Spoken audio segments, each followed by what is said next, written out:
¿Cómo andan? Bien, ¿Todo bien? acá Hola, andamos. buenas noches. Hola, hola, ¿qué tal? ¿Qué tal? La verdad, para ser Eh, honesto, quiere que le diga, estaba fastidiado. ¿Qué pasó? No, una tontería por ahí, ¿no? Pero me preguntaba por qué existe una tendencia en algunos docentes tan marcada a querer desalentar a los alumnos a que se presenten en la mesa de diciembre.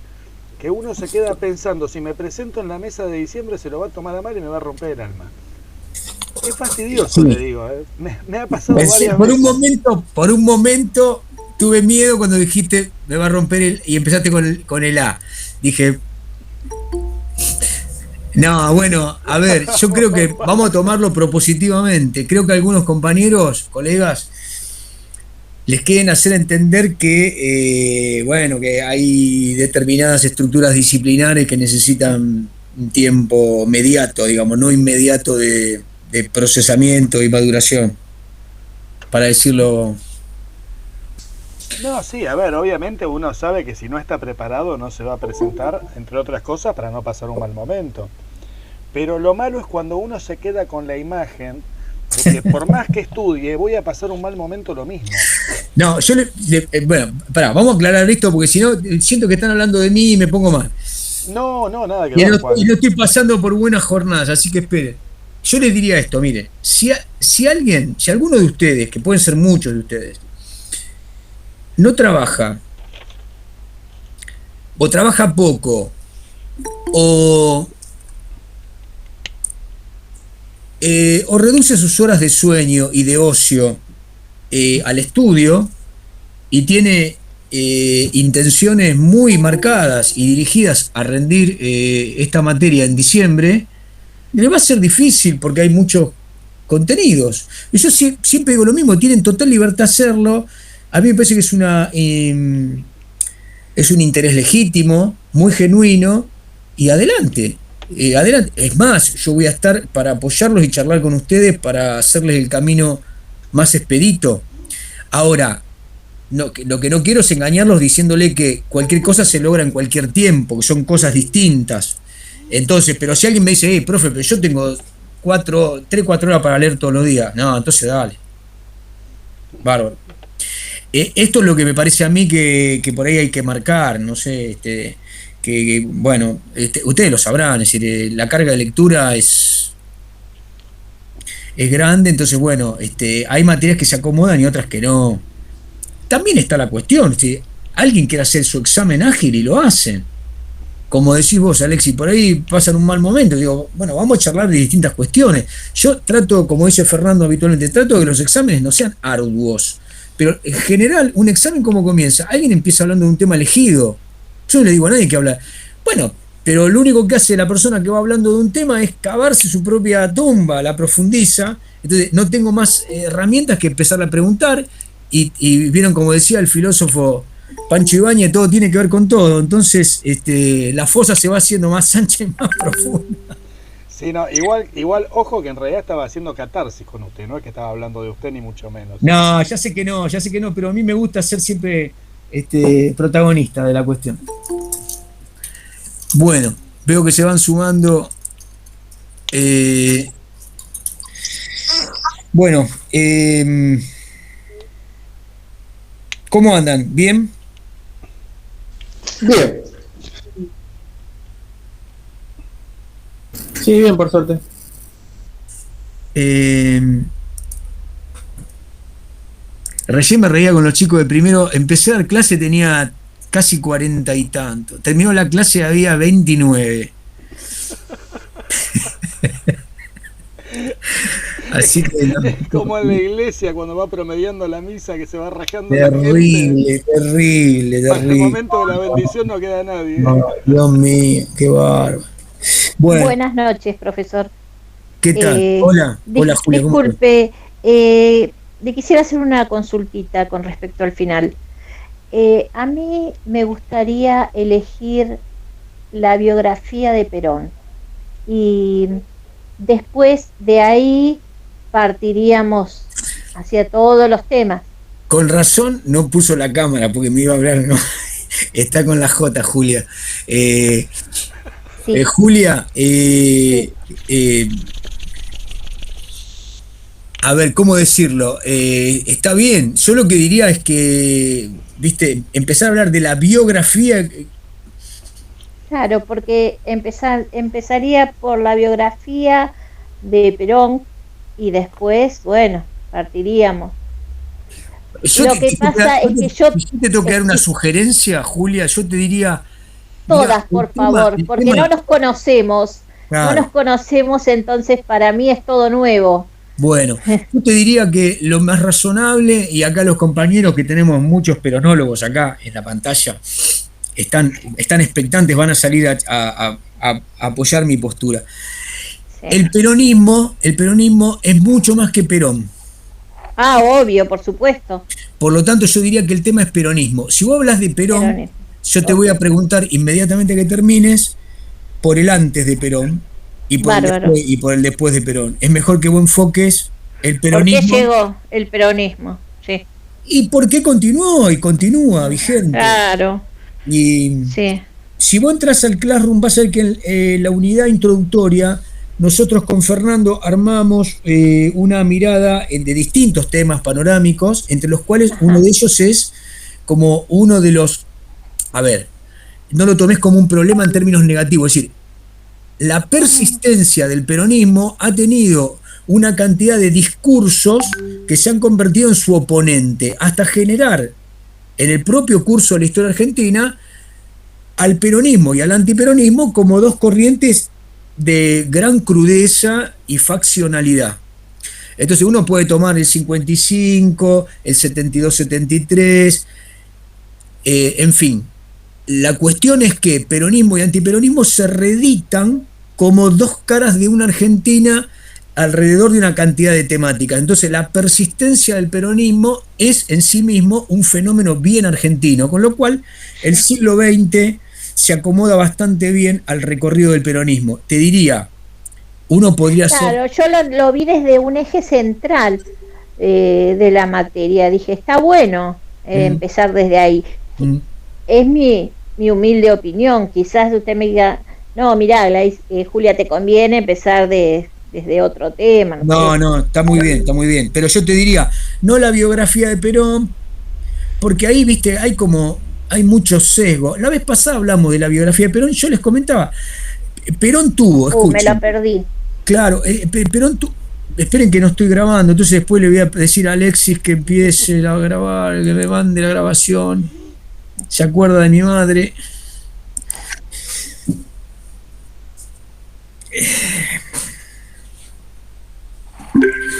Bueno, entonces buenas noches. Vamos a hablar acá sobre la pregunta de Julia en relación al final y la biografía de Perón. Decía Julia que, bueno, en la unidad panorámica, entonces vos podés encontrar el problema de, planteado así, república representativa y federal, punto seguido, república y democracia, punto seguido, el peronismo como problema, dos puntos, peronismo, lugar maldito de la burguesía. Peronismo, lugar maldito del proletariado. Esto en muchos casos es leído como la persistencia del peronismo en forma de una sostenida hegemonía que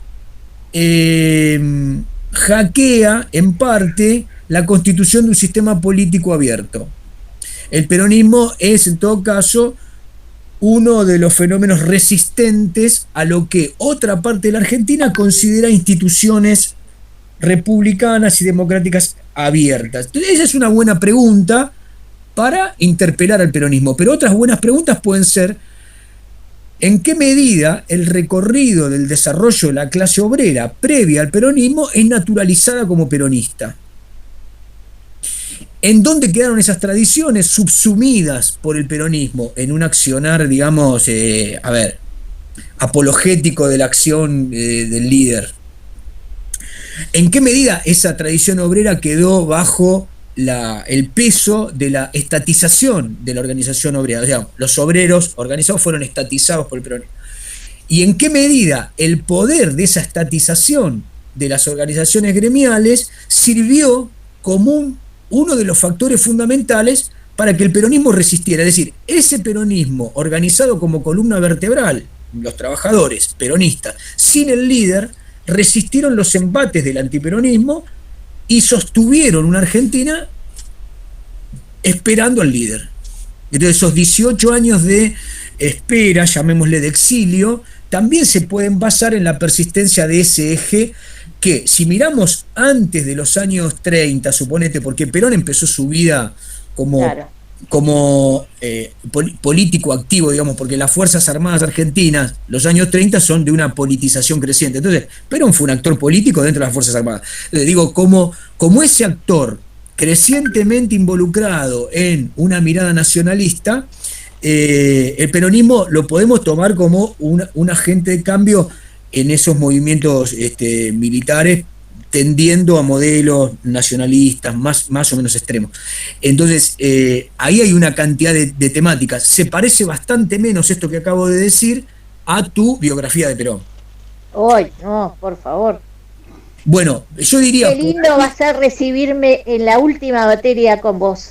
Bueno, no lo tomemos así, porque si no hacemos, claro, una historia paralela. Y encima va a quedar grabado esto. Bueno. No, va a estar buenísimo. Los peronólogos me quieren impugnar. impugnar. Los peronólogos me quieren impugnar. Estoy mirando acá de frente a Leila Franchi, que no me quiere impugnar. Bueno. Bueno, escuchen, vamos a andar. Una de las cosas que no llegué a hacer y que voy a hacer en breve es, no sé si, a ver, me parece que lo voy a hacer en este mismo instante y les comento de qué se trata.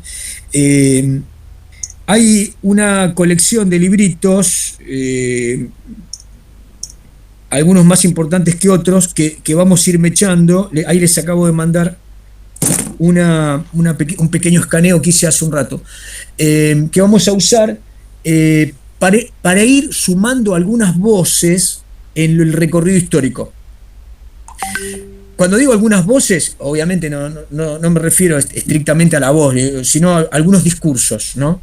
Que tenemos que introducir porque son fundamentales, en la medida que después aparezcan sujetos con la voz en el discurso audiovisual, lo pondremos, ¿no? Tendremos Perones a raudales y muchos otros que aparecerán en discursos, en audiovisuales, que me parece que hay que introducir en las clases de historia.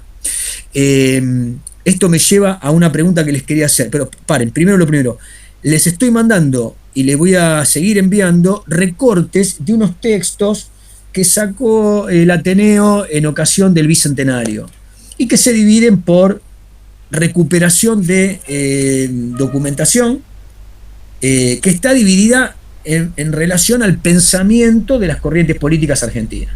Entonces, bueno, está, no sé, el pensamiento de Echeverría, de Sarmiento, de Hernández, de Mitre, se imaginan, de Sarmiento, etc. Y después aparece el pensamiento de los radicales, de los conservadores, de los liberales, de los nacionalistas, los socialistas, y seguimos. Bien, entonces ahí es muy interesante algunos recortes, porque nos traen algunos fragmentos de discursos que tenemos que analizar juntos. Sobre todo me interesa que, digamos, que hagamos esa inmersión en las palabras emitidas en distintos contextos para explicar distintos hechos, ¿no? Bien, eso es lo que les acabo de mandar recién sobre radicalismo, pero después les voy a mandar el resto. Bien, primera pregunta. En relación a lo que estamos viendo y lo que tenemos que continuar, ¿alguno pudo ver algún video? Sí, profe, yo vi varios.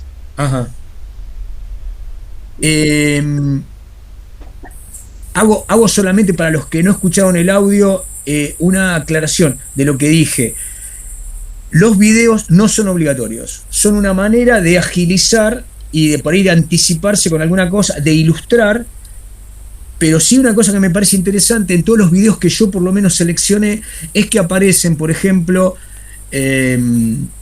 los que ya mencionamos, es decir, Zimmerman, Botana, pero aparece Barrancos, Roy Ora, aparece Suriano, Zaida Lobato, Bayer, bueno, hay un video largo que sí les sugiero que lo vean.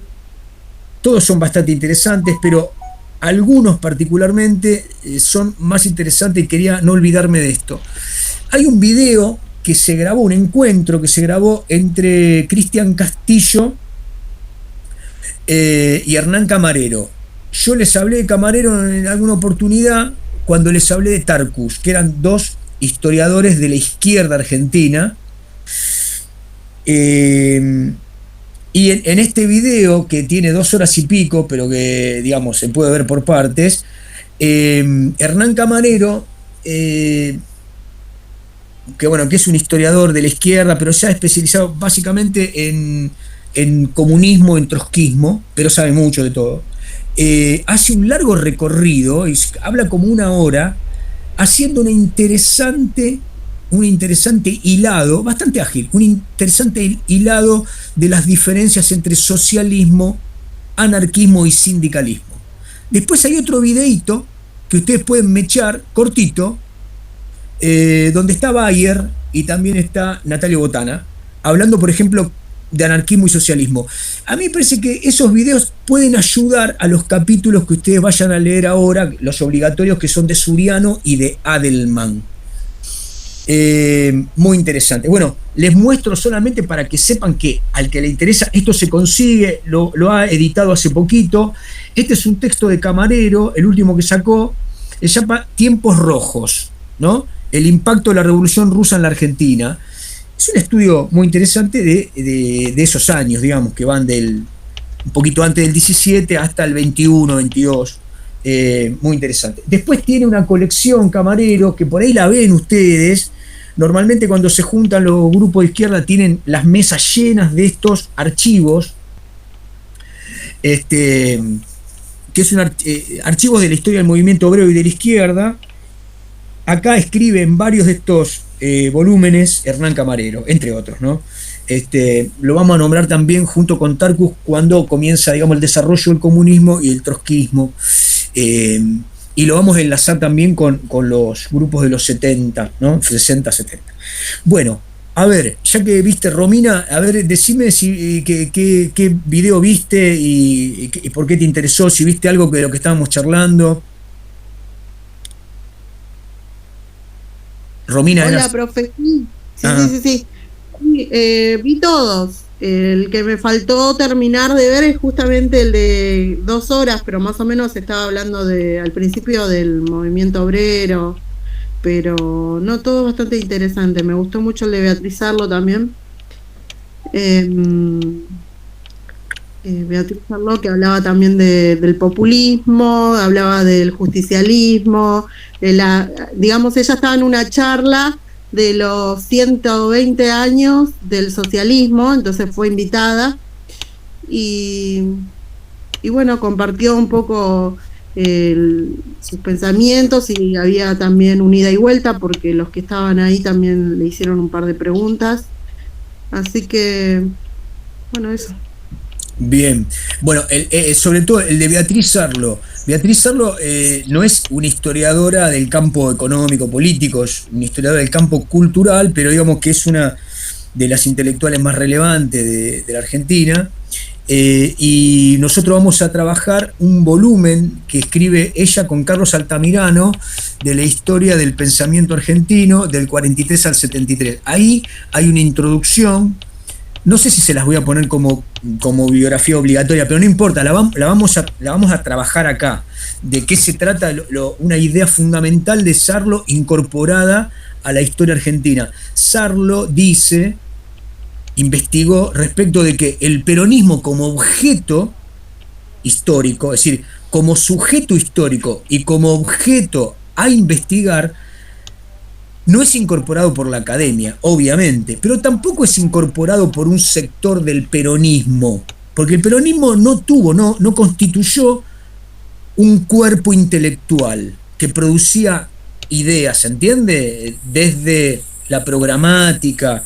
El peronismo tomó la doctrina social de la Iglesia, tiene un pensamiento claramente castrense. El pensamiento de Perón es un pensamiento militar, con una adecuación, digamos, a la doctrina social de la Iglesia. Pero claro, cuando el peronismo es lanzado del poder, cuando está el golpe del 55 en adelante, como la academia no toma el fenómeno peronista desde el lugar que los trabajadores deberían tomarlo, dice Sarlo, lo que acontece son dos movimientos. La academia, a partir de Germani, elabora esta teoría de la modernización, donde el peronismo cumple un lugar, si ustedes quieren, oscuro para la mirada obrera. Y entonces, dice Sarlo, son las espadas del nacionalismo marxista las que incorporan al peronismo a la historia. Es decir, el Colorado Ramos, Puigros, básicamente, ¿no? Son los dos grandes historiadores nacionalistas de izquierda. Hernández Arregui, Paso, son excomunistas, ex-trotskistas. Cuando digo ex, me refiero a que habían roto con el cuerpo partidario, y como eran obviamente hombres de investigación de distinto calado, pero todos hombres de partido, ¿verdad? Incorporan sus historias, haciendo del peronismo una mirada, si ustedes quieren,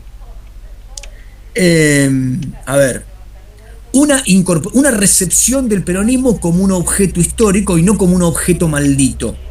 Entonces, para mi gusto es muy interesante, sobre todo los que después quieren seguir indagando el peronismo como una corriente a estudiar, porque no fue comenzada a estudiar ni desde la academia ni desde el nacionalismo, sino que fue habilitada académicamente, epistemológicamente, por la izquierda marxista, ¿no? Me parece que es una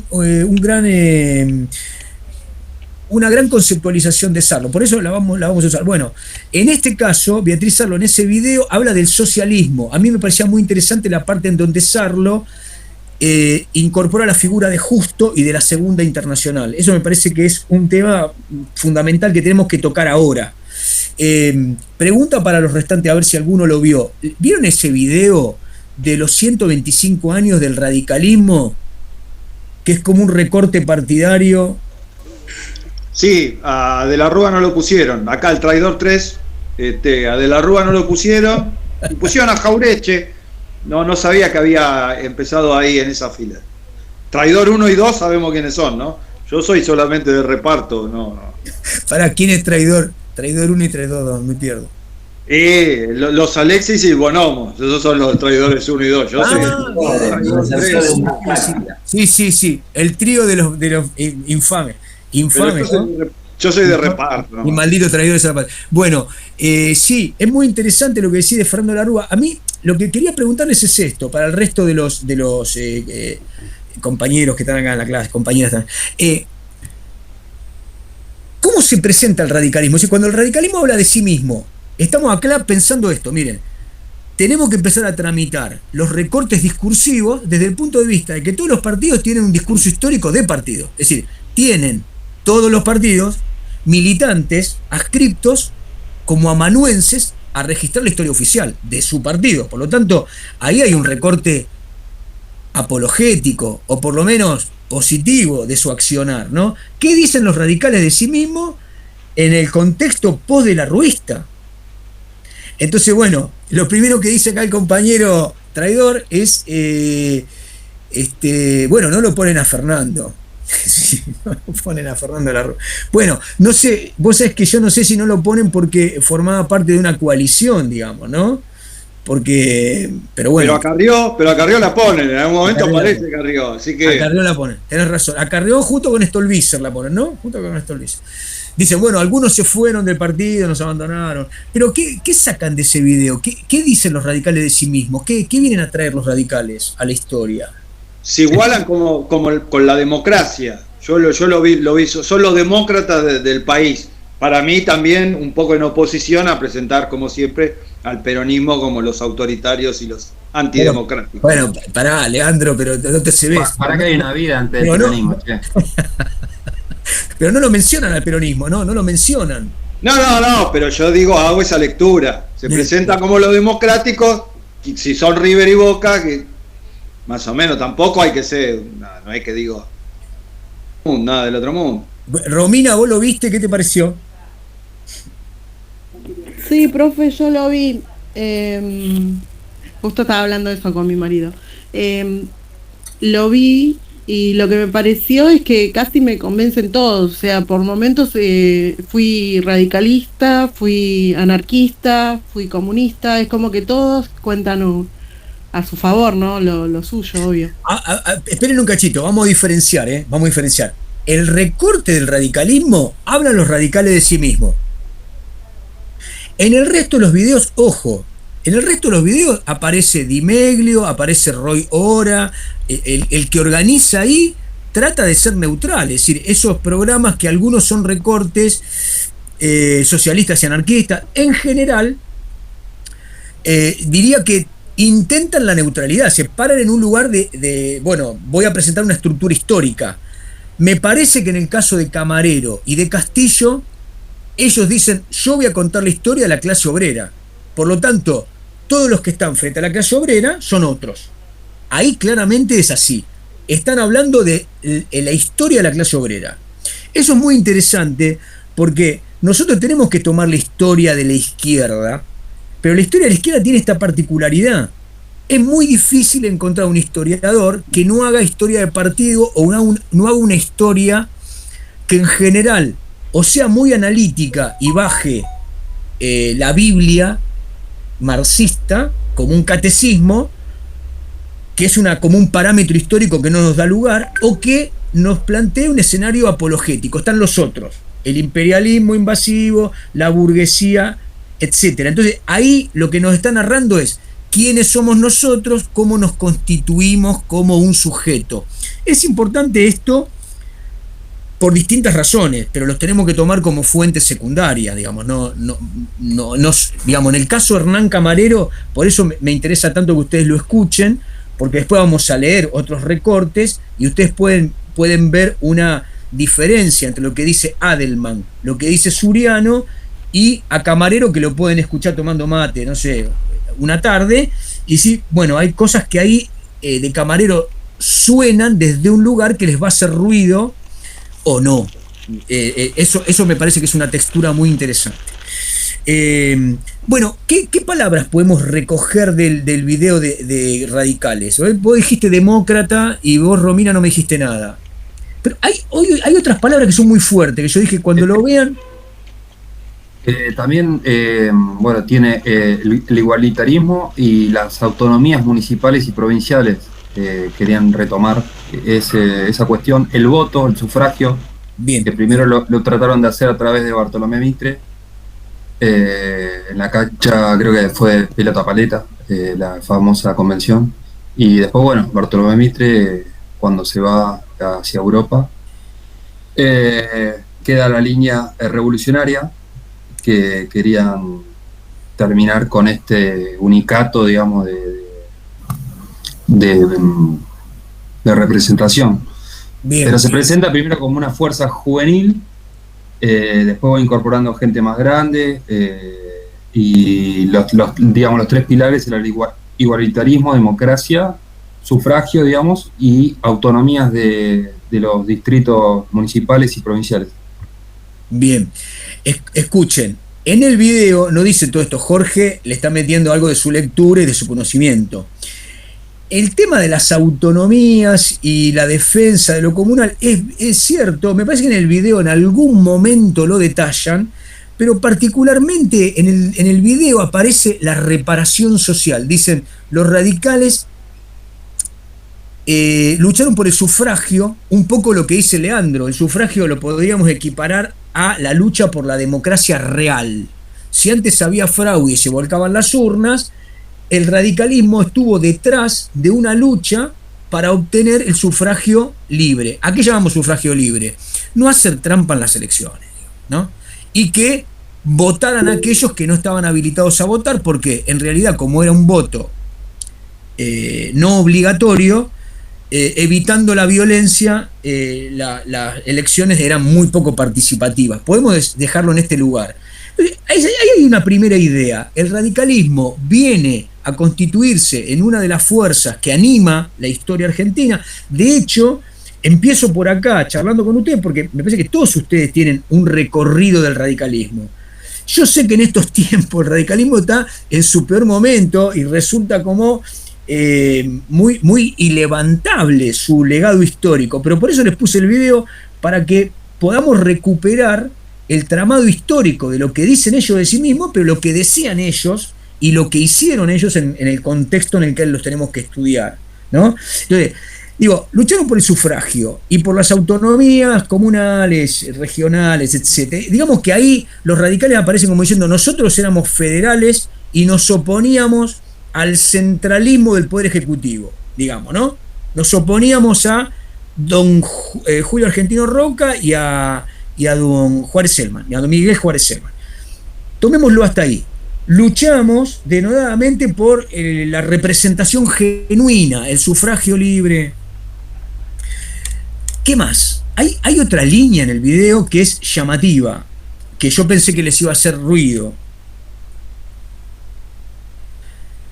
Declaman a lo largo de todo el video acerca de la austeridad y la vuelta a la vida bucólica de los hombres que habían pasado por la presidencia. Es decir, presentan a don Humberto Ilía pateando una pelota después de su presidencia, lo presentan a Alfonso también, terminando su... Digamos, los radicales resisten el paso por la actividad pública sin las denuncias de corrupción. Ahí aparece como una línea, creo que hasta utilizan la palabra de decencia y austeridad, es decir, aparecen como a ver, el republicanismo del primer liberalismo del siglo XVIII y XIX decía, los actos de la república tienen que ser públicos y, digamos, existe... Sí. Dice, respeto institucional, defensa, igualdad, ética, fuerte sí. Vocación del gobierno, habla de esas cosas. Bien, bueno, esa austeridad, digamos, servicio público como consideraciones del republicanismo original, parecen ser uno de los tramados conceptuales de lo que el radicalismo viene a proponer. Yo les mandé, bueno, ese pequeño archivito, yo sé que se los mandé a destiempo, pero un poco retomando lo que estábamos viendo, discúlpenme que vamos a presentar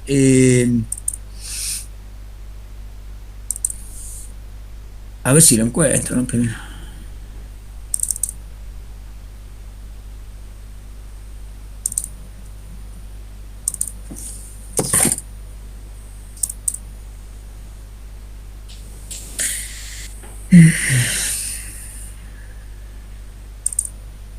Las charlas de Botana, Juan, más que luces y sombras sobre Roca, eran todas luces. Yo vi pocas sombras sobre Roca. No, pero bueno, eso me parece que lo tenés que mechar un poquito con... Bueno, pero a mí me parece que está bien Natalio Botana, lo que decíamos en la clase pasada, ¿no? Me parece que Natalio Botana, si vos lees el orden conservador, digamos, presenta a Julio Roca en ese periodo. Lo que uno diría es, a Roca lo impugnamos, como decíamos el otro día, a partir de, bueno, de lo que charlamos al final de la clase, es decir, a la recuperación de un sujeto histórico que llamémosle pueblos originarios, masacrados o invisibilizados. Entonces, esa recuperación es un poco ucrónica. Lo que tenemos que recuperar es, bueno, a ver, Roca vivió en esta época. ¿Qué le pedían los contemporáneos a Roca? ¿Cuál era el programa que le pedían los contemporáneos a Roca? El malón y el asedio sobre la frontera de expansión agrícola y ganadera. ¿Era la voz mayoritaria? Bueno, en ese caso, no es Roca, es la época, y Roca en todo caso es el adalid del positivismo, pase administración o orden administración, de esa avanzada. Pero, y Juan, y la Constitución del 53 no decía otro trato para los indios, o sea, ya había gente que años atrás ya pensaba tratarlo de otra manera, o sea, no era el único. Para mí fue el grito que le convino a él escuchar para poder llevar adelante su plan económico. Escúchame, Leandro, el punto es este es el problema que yo veo en este tramado que haces vos, su plan económico. Ahí lo que yo creo que hay que inscribir a Roca en un contexto de época donde los proyectos políticos, ¿cuáles eran? Escuchen, lo que hablábamos el otro día, ¿cuáles eran los proyectos políticos? Establecer un marco de expansión e integración con el capitalismo internacional o no. Entonces, ahí hay un consenso de época. Esto sí, es lo que en todo caso me parece que es una fuerte negación a Roca son de algunas autonomías provinciales que lo resisten. El 90 claramente se le presenta al roquismo como una primera. Entonces, el radicalismo como principal grupo oponente a digamos, el roquismo, como dijimos el otro día, el roquismo fue muchas cosas, pero digo, si fue el roquismo algo, fue el consenso del liberalismo conservador de que había que expandirse, que había que entregar seguridad a los capitales que venían de afuera. Es decir, ahí no hay demasiadas cortapisas, no hay un proyecto que se oponga al roquismo en términos de no avancemos en este sentido y expandámonos en este otro.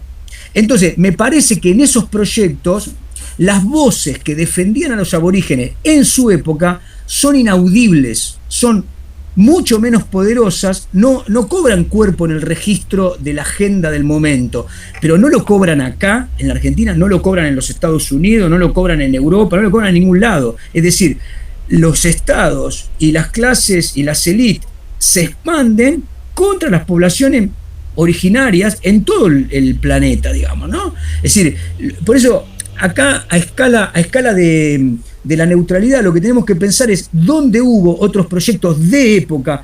No le vayamos a cargar a Roca la agenda que nosotros tenemos de defensa de los naturales acá en el siglo XX. Porque en ese momento lo que había un estatuto racial. Entonces todo el mundo pensaba científicamente que los naturales eran incapaces, eran menores, los consideraban a la minoridad, había que civilizarlos. Entonces, sanitarismo, cientificismo biologista y roquismo se unen, si ustedes quieren, pero no solo en el roquismo como un mal argentino. Ahí hay un problema de época, es el positivismo, es el marco del imperialismo expansivo, y está claro lo que yo digo, Roca es el proyecto de la clase terrateniente para expandirse y tomar esos territorios, a la vez que la expansión de la jurisdicción nacional y si ustedes quieren, la incorporación de la Patagonia como un territorio. Digo, me parece que esto hay que plantearlo. Si uno dice que Roca no escuchó a los que defendían a los aborígenes, está mintiendo, porque lo que hay que mostrar es qué voces decían que a los aborígenes. La Constitución decía, escuchen, sí, el Congreso del año 13 decía que no había más esclavos, y los esclavos le pedían por favor a sus amos que no querían ser liberados, y tuvimos esclavos hasta la guerra del Paraguay. Entonces, lo que digo es, ahí tenemos la legalidad, tenemos la legitimidad y tenemos las prácticas y el ideario de la época, ¿no? Pero bueno. José Hernández en el Martín Fierro no puede ser una voz. Mirá, José Hernández, pues me lo sacaste. José Hernández es un personaje que hay que traer a la palestra, en este caso, ¿no? Lean el Martín Fierro. No hay razón más definitiva, y yo no lo quise decir porque si no van a decir este es un antinacionalista. Es decir, no hay una voz más poderosa que el Martín Fierro para decir que aquel que tenía un periódico y que se oponía a los terratenientes de la época, siendo también él uno de ellos, pero estableciendo un marco de defensa de los naturales, llamémosle, a ver, visibilizaba el fenómeno de expansión del poder centralizador del Estado frente a los vulnerados. Llamémosle, ¿quién era el vulnerado? En el Martín Fierro. El perseguido, que era en todo caso un paisano, que lo perseguía el juez de paz, que iba al fortín y que finalmente se iba. ¿Se iba a dónde? Con los que no tenían alma, con la indiada. El Martín Fierro dice claramente cómo tuvo que matar a un aborigen que había matado y maltratado a su mujer. Busquen esas cuartillas de Martín Fierro donde el indio aparece como un ser deplorable. No vi ningún texto de la literatura argentina que presente al aborigen, al indígena, al que estaba enfrente, digamos, de la frontera, como un ser más deleznable. Me parece que Hernández es el peor ejemplo para pensar la defensa, sí es la defensa del paisano perseguido, pero nunca es para proponer, desde el Martín Fierro, escribió otras cosas, pero nunca para defender la cuestión de una protección del aborigen en la época. Hernández se puede tomar como un antecedente si ustedes quieren, de los patrones vernáculos del futuro nacionalismo. Pero me parece que más que oponerse, se abona la idea del consenso que hay respecto de que hay que avanzar contra los naturales. Juan. El problema es, había que avanzar. ¿Cuál era el proyecto para avanzar? Integrarlos. Ahí hay algunos trabajos, pero son mínimos. ¿Quién pensaba? A ver, hay textos de sobra para mostrar cómo todos se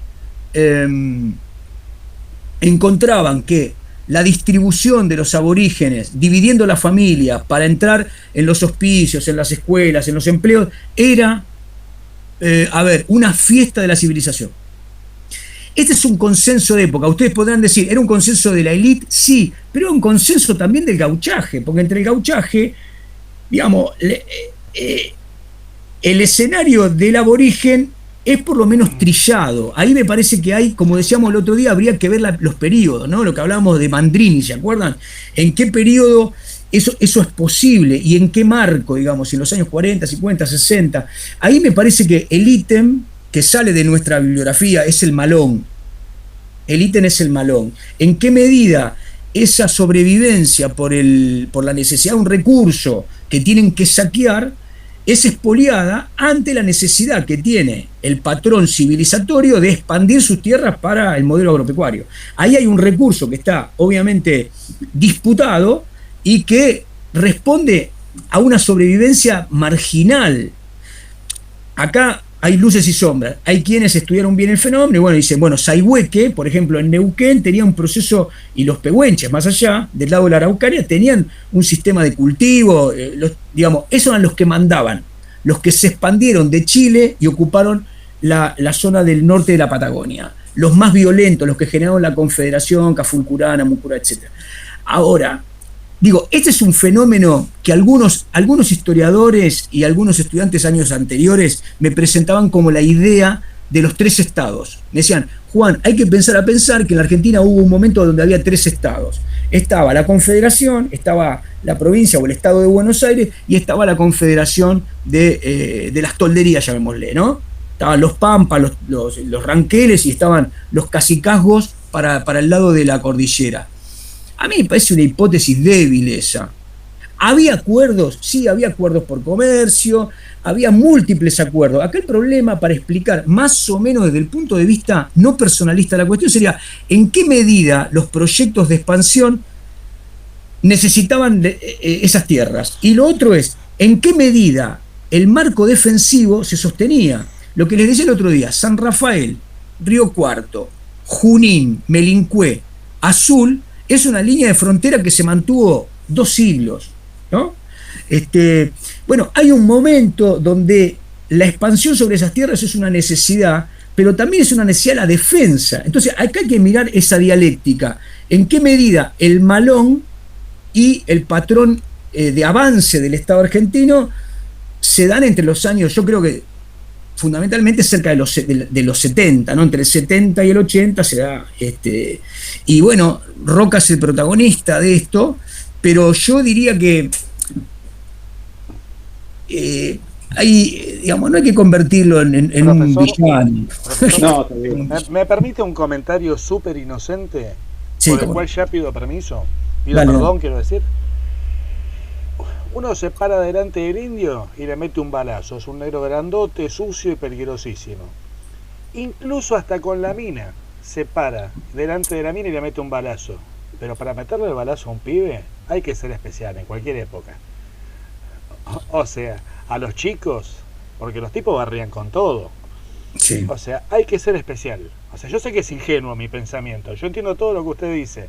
Pero para pararse delante de un chico y meterle un sablazo, hay que ser un hijo de puta, en cualquier época. Alexi, escúchame, pensarlo así. Tratemos de pensarlo. Es complejo, pero tratemos de pensarlo.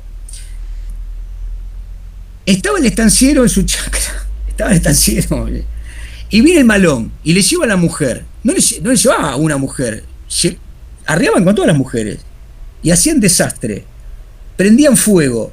Entonces yo digo, parate en ese lugar, como te paraste en este. Lo que pasa es que yo entiendo la empatía con el débil, llamale, que es como, es una resistencia al que ganó, la voz de los derrotados. A mí me parece que es interesante la narración de ese objeto, pero lo que digo es recuperar el malón como un proceso no narrado. Si nosotros naturalizamos el malón, lo que no estamos contando, no estamos dándole cuerpo o entidad es al desarrollo de una población marginal que el Estado argentino no reconoció. Entonces lo que digo es, acá tenemos que hacer jugar esa población marginal que sobrevivía con un recurso disputado con la estancia,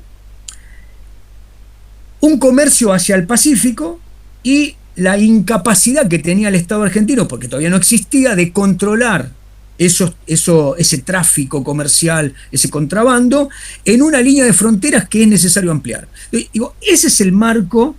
Después, lo que digo es, villanos hay. El problema es que si nosotros nos manejamos por la línea de civilización y barbarie, me parece que si la tornamos, ¿cómo decirles?, muy ideológica, terminamos en un problema. Yo les voy a plantear esto, miren.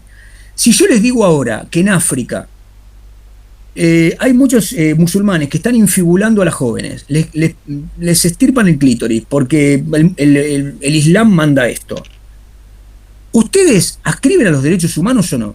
¿O ascriben a los derechos humanos en Argentina? Sale un antropólogo y dice, no, tenemos que respetar los derechos culturales del pueblo porque tienen autodeterminación.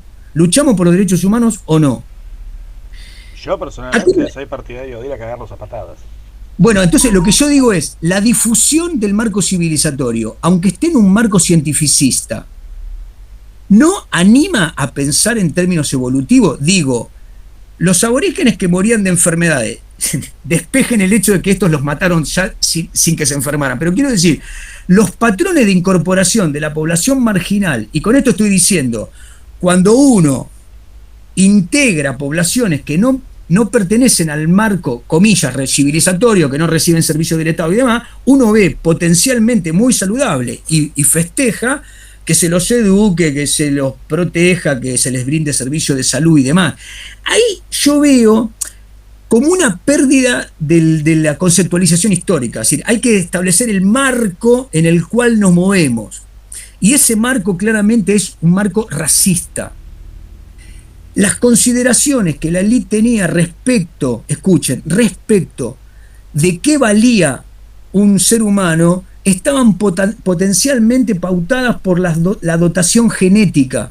Y esto no es que lo decían los argentinos, busquen cualquier texto de los autores del positivismo de fines del siglo XIX. Es decir, la jerarquización social y la estructuración social estaban dadas por ese marco que hoy consideramos deplorable. Juan, hago una pregunta. También. Sí. Más allá del contexto claramente eugenésico, digo, el darwinismo, que es claro, digo, que viene decimonónico y está muy presente, no es adjudicable exclusivamente a Roca. Sí es cierto que quizás ante un conflicto hay dos opciones, digo, el conflicto claramente estaba, al analizarlo no podemos, hay que pretender cierta objetividad, entonces no podemos pararnos a priori de ninguna postura, o por lo menos es el ejercicio que entiendo que proponés. Yo lo que creo es que había una aproximación, porque de hecho la hubo, la primera campaña del desierto, que es la de Rosas, si bien obviamente fue una campaña violenta y si bien obviamente avanzó el Estado argentino y también se hizo con las mismas intenciones de ampliación de la frontera agrícola, creo que en estas gestualidades que la primera campaña del desierto tuvo con Rosas de hacer una especie de don y contradón, de intercambio de regalos con los caciques, establecer cierto diálogo, no digo que sea una cuestión ideal, digo, claramente la intencionalidad de fondo era ganarle tierra y cultivarlas y correrlos, digo. No estoy hablando de un Rosas benevolente, pero sí en la forma me parece que había un ejemplo previo de diálogo, de consenso que de alguna manera restringía la violencia con la que después Roca sí efectivamente avanza. Que también es, digo, lo quiero que me lo cuentes porque la segunda parte por ahí la tengo menos clara. Escuchen, yo disculpen que nos metamos acá, entramos en el siglo XIX, pero me encanta. A ver, escuchen, totalmente te entendí, Maxi, está bien. Yo les dije, los remití a Mandrini, hay otros textos, pero digo, sin ir más lejos, el sobrino de Rosas, Mansilla, que es un hombre de la generación del 80, militar, va a la campaña a las tierras de los Ranqueles y él dice, estos tipos son civilizados, hicimos una reunión diplomática, tienen dónde sentarse, no hay promiscuidad, en la toldería hay divisiones, nuestros gauchos al lado de estos son incivilizados. Entonces, Mansilla nos está diciendo, ojo con esto.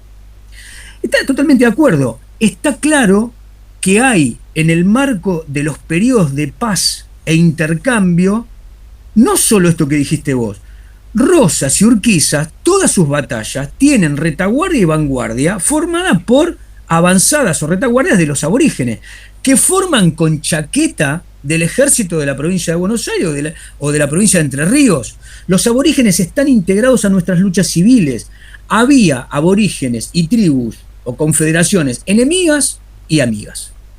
Y el tráfico de galleta, el tráfico de fusiles, el tráfico de caballos, el tráfico tenía como retribución la sal, las plumas, como dije la vez pasada. Ese comercio no se detuvo, salvo algunos periodos. Ahora, Rosas por alguna razón va hasta la isla Choel y les da caño. Y es verdad que Rosas es un periodo donde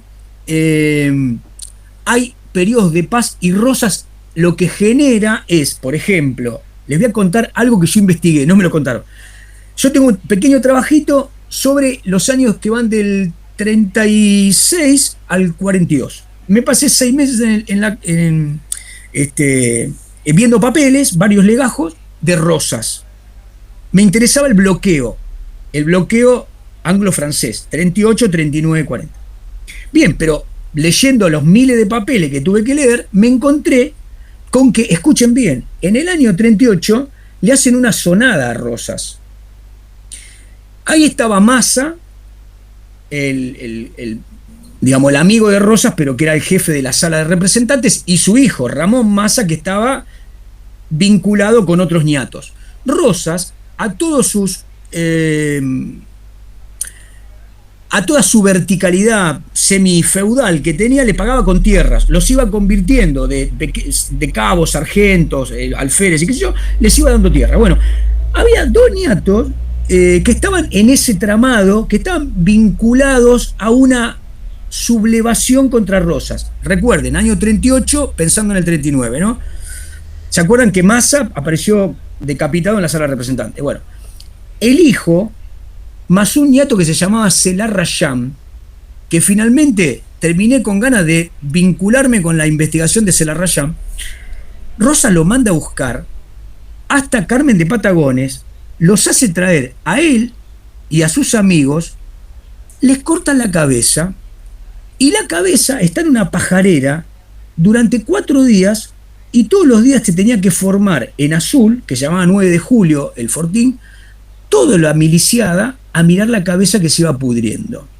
Lo que les digo es esto: si hay un sujeto del siglo XIX que claramente no se puede presentar como modelo de la no violencia en términos políticos, es Rosas. Rosas es, dentro de nuestros líderes de época, el que usó la violencia y, digamos, con la mayor frialdad que se puede ver. Digo, por eso les digo, el uso de la violencia política en términos del siglo XIX, ¿en qué marco se da? Yo creo que la espectacularidad de Roca, ¿saben cuál es? Roca asume esta especie de Julio César argentino en un marco donde el Ejército Nacional se está corporizando. Es decir, la Argentina tiene un Estado que avanza hay una gran coalición de provincias y tiene un formidable ejército de cuál es el jefe. Y aparece con su chaqueta, mientras que Rosa aparece, si ustedes quieren, como un líder gauchesco en el marco de un Estado, en una confederación mucho más débil y en otro proceso de enfrentamiento. Me parece que es lícito lo que vos decís, Maxi, analizado en épocas. Lo que no me parece es que el hilo de esta cuestión sea ¿cómo les puedo decir? Buscar un eje de maximización de la crueldad o de la violencia en términos de violencia política. Porque esa violencia política existe siempre como un elemento, es una herramienta del poder político durante todo el siglo XIX. Y durante el siglo XX, lo vamos a ver ahora, esa violencia política no desaparece, se va transformando, es más estilizada, es más mediada. Lo que me parece es que sí, lo que choca, esto lo digo hasta desde el punto de vista empático, choca la disparidad de un Estado que avanza y que aparentemente no hace esfuerzos por incorporar a esas regiones a un marco de la tan mentada civilización, ¿no? Ahora, lo que les decía del resto del 38, 39, 40 es llamativo, ¿no? Pero bueno, no nos vamos a ir de tema. Tengo un trabajo, está en la biblioteca del profesor Elizalde, y siempre pensé que lo iba a seguir escribiendo, y después pasaron muchos años y un día me encuentro que apareció un librito que se llama Rosas bajo fuego, un libro magnífico de un gran historiador, obviamente, Rosas bajo fuego, del 38 al 40, bueno, y ahí se acabaron mis proyectos, pero realmente en los papeles que leí, digamos, la violencia política es un hecho incontrastable, y por eso le digo, una cabeza en una pajarera durante 3 días hasta que se pudra y todo el regimiento mirándola, es como un espectáculo para entender de qué se trata. Digo, atemorizar, manipular, dominar a esa soldadesca para que no se vuelva levantisca. Tuvo en Rosa, me parece, un ejecutor de un poder mucho más poderoso que el de Roca, pero no te quepa duda de eso.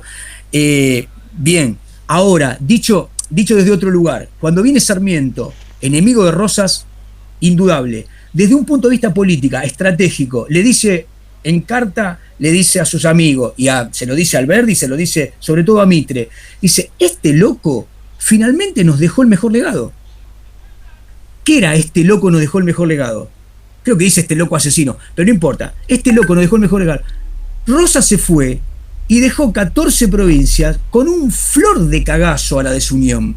Por lo tanto, los que vinieron tenían un trabajo hecho por Rosas desde el 31 por lo menos, hasta la batalla de Caseros, que sus enemigos valoraban enormemente, ¿no? Entonces digo, ¿la mirada cuál es? Si miramos lo macro, hay un ejercicio de Rosas desde el poder que es descomunal, encomiable, desde el punto de vista de cómo dominar, cómo enfrentar a sus enemigos, las estrategias políticas. Ahora, no me parece el eje el tema de la violencia política. Es decir, en eso obviamente hay ardides y logros muy pero bueno, desde el punto de vista, si ustedes quieren, de lo visible, lo de Roca es, bueno, derivamos a Roca de nuevo. Escuchen, volvamos al radicalismo. Perdón, Juan, hasta el peronismo no vuelvo a hablar, prometo. No, que está muy bueno, Leandro. A mí me parece que por ahí esto que nos pasa nos mete en otras ideas, porque, escuchen, podemos hacer el desarrollo de vino Roca, después vino Miral, en términos políticos. Ahora, ¿qué discusiones tenemos con respecto a la política? ¿Por dónde camina la política? Escuchen, yo les voy a dar 3 o 4 palabras, y ustedes después tírenme con eso a lo largo del programa. La revolución o el golpe. Ahora vamos a hablar, en las clases que vienen, hoy, mañana, de la Revolución del Parque, la Revolución del 93, la Revolución de 1905, hecha por los radicales. Los radicales dicen, en esos momentos donde tomamos las armas y llamamos a todos los ciudadanos que querían la verdadera democracia, se hizo la Argentina. Esto dicen los radicales. ¿Cuál es el argumento para plantearlo desde el lado conservador? Estos radicales eran, en realidad, quienes estaban amenazando el poder legal. ¿Qué decían los radicales? El fraude, otra herramienta política, es un engaño. En apariencia es un sistema representativo, pero en realidad es un engaño. Entonces tenemos el golpe. Tomen la Constitución. Hoy y ayer llama a todos los ciudadanos a levantarse legalmente contra quien conspire contra la Constitución. Es decir, yo me puedo considerar legalmente constituido, legítimamente constituido, para resistir a alguien que está violentando la Constitución. Esto es lo que dicen los radicales. Por lo tanto, para los radicales era políticamente sano y encomiable tomar las armas contra los conservadores, contra Roca y sus amigos. Sigamos adelante. Tenemos fraude, tenemos sufragio, tenemos revolución. Sigamos adelante. Tortura, asesinato político, magnicidio.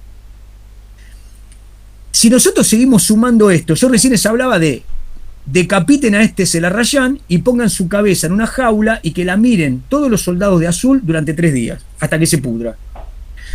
Entonces, a lo largo de la historia argentina, tenemos que empezar a desandar esta cuestión. Mande torturar. Que la policía interrogue significa mande torturar. Detenga ilegalmente a un opositor. Fulano de tal es un traidor. Entonces, amerita, obviamente, un atentado homicida que es estilizado como la muerte de un traidor, un avance revolucionario. ¿Cuándo es una muerte que sirve y cuándo no es una muerte que sirve? Si entramos en esa discusión, nos vamos al carajo. Lo que yo digo es, tenemos que tratar de matrizar que la violencia política tiene instancias en donde es un consenso de época y que se convierte, como dice Engels, en la carroza de la historia que pasa sobre los hombres. Si no me interesa ver muertos y me encoge el corazón tanta maldad, tengo que estudiar biología o tengo que estudiar carpintería. ¿Entienden lo que digo? No, en serio. Lo que dice Engels es que las almas bellas sufren por los muertos, pero en la historia, digamos, la historia se construye con muertos. Discúlpenme, ¿no? Que lo diga así. Digo, hay batallas, hay hombres que dan revoluciones, que cargan fusiles por la patria, de un lado y de otro van a caer. Cada cual va a decir que esos muertos son en favor de una causa. Lo que nosotros tenemos que desarmar son esos discursos y ver los procesos de esos programas que cargan esos discursos, ¿no? Entonces, bueno, les digo esto porque, escuchen, en los últimos años han salido varias sagas de libros que se llaman Historia de la violencia política en Argentina. Marcelo Larraqui, Historia de la violencia política en Argentina. O sea, tenemos que hacer un recorrido para ver quién torturó más, quién encarceló más enemigos, opositores. El tema es ver el programa político, el nivel de oposición, el nivel de faccionalidad y en qué contexto se movía ese escenario, ¿no? Bien, escuchen, volvamos si podemos a los radicales. A ver, yo les estoy presentando acá esta imagen ya bastante remanida, me tiene cansado a mí también esto. Entonces, escuchen, vamos a retomar esta cuestión de lo político en términos de el periodo. El otro día habíamos distinguido dentro de las corrientes conservadoras, ustedes recuerdan, que el roquismo parecía ser todo, pero que en realidad ese pan rápidamente se dividió para los años que van del 89 al 90, claramente en opositores a un nuevo escenario del conservadurismo, que fue el unicato. El unicato fue la forma en la cual Miguel Juárez Selman se cerró a la jefatura de Julio Argentino Roca y constituyó un poder dentro del poder del PAN. Bueno, este escenario fue obviamente muy resistido por algunos sectores y, digamos, ¿cómo se va cocinando el periodo? Bien, si ustedes se acuerdan, nosotros habíamos dicho que a partir de las leyes laicas y modernizadoras, el caso de la ley de educación común, el caso de la ley de registro civil, que son claramente secularizadoras, aparece ahí un grupo de católicos que empieza a oponerse a Roca, a Chaval, sobre todo Estrada, Goyena, parece el nombre de calles, pero fue gente que eran el grupo católico, forman los Partidos Unidos, se llama, para oponerse a Don en la elección del 86. Bueno, la cuestión que los católicos, tengámoslo acá los católicos, resulta que dentro del roquismo van a aparecer también otros sectores que yo les había mencionado, como los modernistas, hombres que dentro del roquismo no estaban de acuerdo con un programa que era, si ustedes quieren, monolítica. Permítanme esto, pensemos que hay dos liberalismos, un liberalismo planteado en términos de conservadurismo, ahora les explico de qué va, y un conservadurismo planteado desde el conservador, yo les voy a tirar el nombre, se puede tomar desde Bentham, Jeremías Bentham, pero no importa demasiado esa vertiente. Lo que importa es quiénes se les opusieron, los que se consideraban liberales progresistas o liberales reformistas, que tomaban a John Stuart Mill. Por ejemplo, uno de los que los toma es Carlos Pellegrini. Pero bueno, ahí aparecen otros, Dardo Rocha y después Roque Cespeña. Bueno, entonces, lo primero que habíamos dicho es, los conservadores en sí mismos no eran todos iguales. Hay algunos que ya tienen un calado ideológico reformista y otros que no. Están los que se habían opuesto al proyecto laicista de Roca, los católicos. Finalmente, el propio Juárez Celman se enfrenta con Roca a partir de su intención de proponer una aceleración del cambio en términos utilitaristas. ¿Qué significaría esto? Juárez Celman entiende que tiene que hacer algunas reformas en términos fiscales, pero fundamentalmente lo que intenta en términos fiscales y financieros Juárez Celman es establecer un mayor control del poder ejecutivo sobre el resto de las provincias. Entonces, acá sí hay un elemento de avance del Estado Nacional. Recuerden que el Estado Nacional es joven, es reciente. Las provincias resisten lo que se había impuesto. ¿Qué es lo que se había impuesto desde la nación? Se había impuesto que las provincias no podían tener milicias, que se iban a poner una moneda nacional, que había una cantidad de servicios que estaba federalizado y que era potestad del Poder Ejecutivo Nacional. El ejército se terminaba de configurar y avanzaba controlando el control político. Ustedes recuerden que cada provincia controlaba la dinámica interna de los clanes a partir de sus milicias provinciales. Es decir, ese es un poder muy importante que el Estado Nacional les quita. Pero la cuestión del avance de la inversión hace a Juárez Celman pensar que el control financiero le iba a dar un elemento más.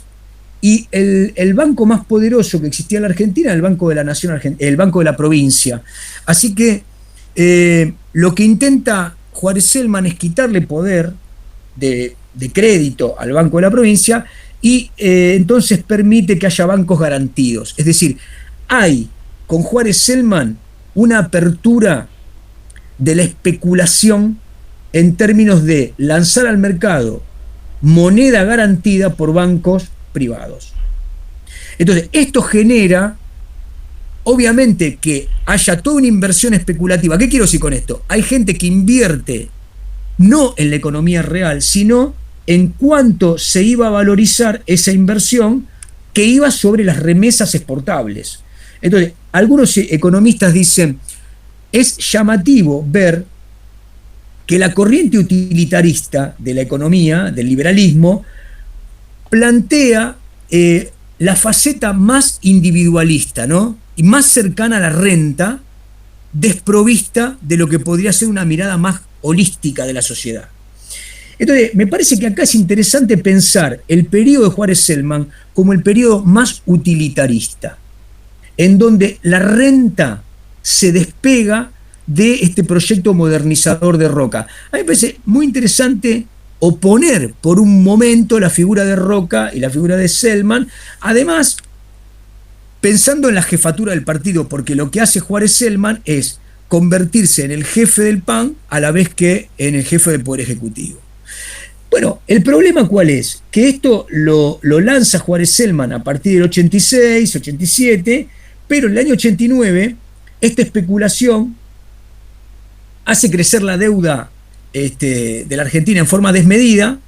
Recuerden que la Argentina es un estado que se endeuda porque tiene que avanzar con su materialidad, es decir, tiene que avanzar con ferrocarril, es decir, y tiene que devolver con remesas exportables que de alguna manera sostengan este crecimiento. Entonces, la especulación sobre la progresión de Argentina es mayor que la economía real. Con lo cual, cuando esto se convierte en una realidad, es decir, cuando los inversores se retiran del mercado de bienes de valores de la Argentina, es decir, no confían en que la Argentina va a tener el éxito que la inversión ha dicho que va a tener, lo que hacen es retirar los papeles, como pasa en cualquier economía. Uno diría hoy una corrida bancaria. Entonces, durante el año 89, el propio Roca anda por Avenida de Mayo viendo por qué los bancos no abren. Claro, porque lo que no querían era desfondearse. ¿Qué es lo que ocurre en la realidad? La moneda argentina contra el peso oro, es decir, contra el oro, que era el parámetro, como si hoy fuese el dólar, empieza a perder valor en una corrida que genera, obviamente, una crisis fenomenal. En ese contexto de pura especulación, pero de lucha intraoligárquica, Juárez Celman versus Roca, ocurre este creciente malestar donde se va juntando una oposición que no existía, es decir, aparecen sectores de una agrupación política que había sido el Partido Republicano, que había nacido de algunos discípulos de Sarmiento, que fundamentalmente lo podemos poner en la cabeza del Aristóbulo del Valle, muy amigo de Hipólito Yrigoyen. Bueno, Aristóbulo del Valle, por un lado, acá tenemos una figura, ¿no? Habíamos dicho las clases pasadas que si hubo un sector político que no fue claramente roquista, era Mitre, porque Roca lo único que hace todo el tiempo es tratar de que Mitre no llegue a la presidencia, y Mitre lo único que quiere hacer en su vida es volver a tener una segunda presidencia. Así que Mitre representa el liberalismo más químicamente puro de la Argentina. Es un liberal que fundó el Partido Liberal, lo llama nacionalista, y que obviamente se opone a Juárez Celman, Aristóbulo del Valle, más Mitre, más amigos de Aristóbulo del Valle que formaban parte de lo que podemos llamar el Grupo Federal de Buenos Aires. Hagan memoria, después de que Urquiza se pasea por Palermo, ¿no?, y cuelga a todos los rosistas, los mazorqueros, a uno de los que cuelga Urquiza es al padre de Alem, que era un mazorquero de Rosas, ¿no? Así que el hijo Alem es un político de Buenos Aires, federal, que formó parte del alcinismo. Muy bien, entonces, Leandro y Alem, junto con Aristóbulo del Valle, están ahí. Les voy sumando nombres. Estos no serían parte del PAN, no son parte del PAN. Los católicos no son parte del PAN.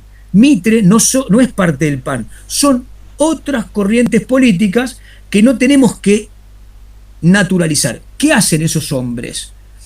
Se juntan, pero no se juntan primero ellos. Primero un grupo de jóvenes empiezan a reunirse porque lo que ven es que dentro del poder de Miguel Juárez Celman se está cocinando una nueva agrupación cuyo discípulo dilecto era Cárcano.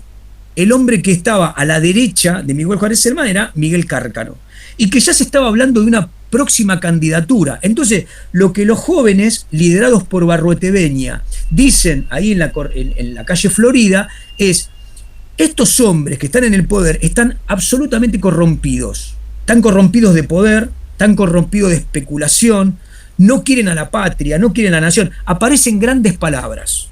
Es decir, estamos en defensa de la nación. lo que pasaba en la calle es que había una fuerte crisis económico-financiera. La Argentina estaba prácticamente en cesación de pagos con la Baring Brothers. Entonces, en ese escenario y no en otro, se empiezan a juntar hombres que pertenecen a la élite en distintas casas, mientras que en la calle se juntan estos jóvenes periodistas que serían como la Unión Cívica de la Juventud. Este es el primer grupo, Unión Cívica de la Juventud. Lo que hacen es recontraputearlo en todos los idiomas a Juárez Celman, a Cárcano y a todos los que están cerca del unicato roquista. Unicato. A los opositores les interesa igualar a Juárez Celman con Roca. La verdad es que Roca en ese momento está fuera del escenario. Roca quiere cuidar su poder, pero él ha sido desplazado de la jefatura del PAN. Muy bien. Lo que ocurre avanzado el año 90, del 89 al 90, es que empiezan a darse reuniones que, como dijo el compañero Jorge Santini, terminan en un escenario de coalición. Todos los opositores a Juárez Celman se reúnen y forman la Unión Cívica. ¿Qué es esta Unión Cívica? Es una heteróclita suma de líderes de distinto origen. Para que ustedes entiendan, en ese grupo, en distintos lugares estaban Lisandro de la Torre, Hipólito Yrigoyen, Leandro N. Alem, Bartolomé Mitre, Dardo Rocha. Sí, había líderes para hacer dulce. De todos los... Juan B. Justo. Bueno, ¿por qué se reunían ahí? Porque entendían que era un momento crítico de la continuidad política. Así que bueno, hubo una reunión y una coalición que se trazó objetivos débiles. ¿Los objetivos cuál era? Bueno, reclamarle al gobierno la finalización de un proceso de corrupción, de un proceso de fraude, abrir las elecciones. ¿Se imaginan? En ese contexto hay grandes palabras.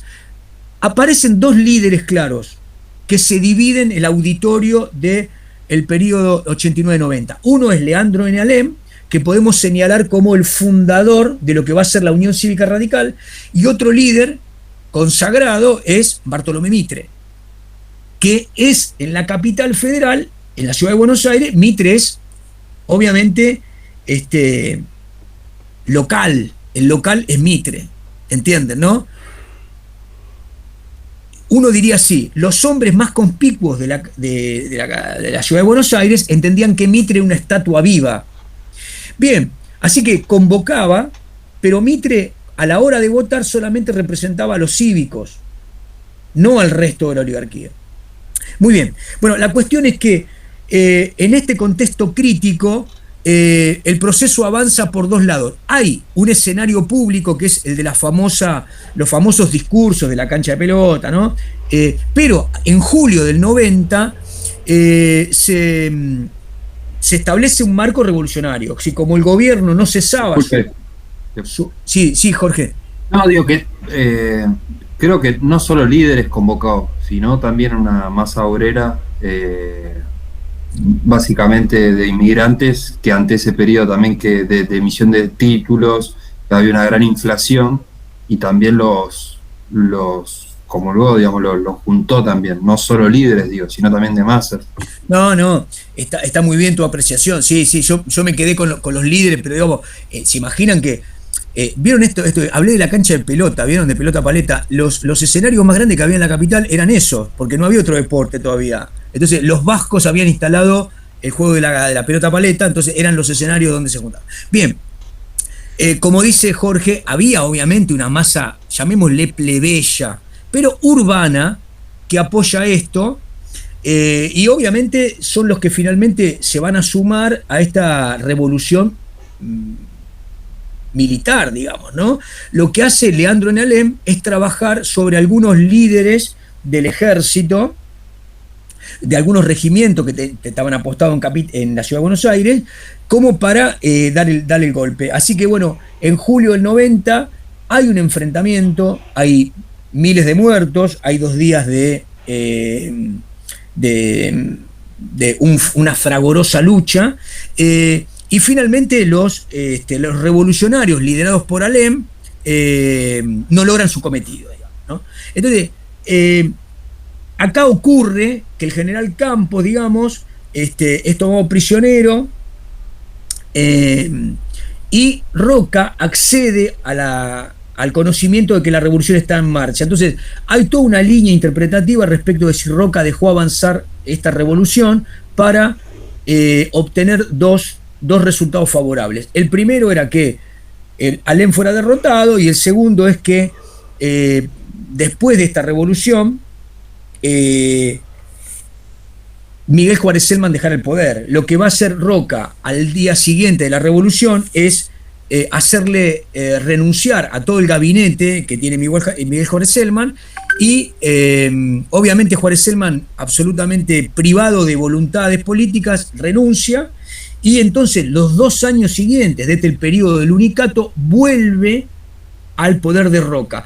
Roca se convierte en el ministro del Interior del vicepresidente, que se convierte en presidente de Juárez Celman, que es Carlos Pellegrini.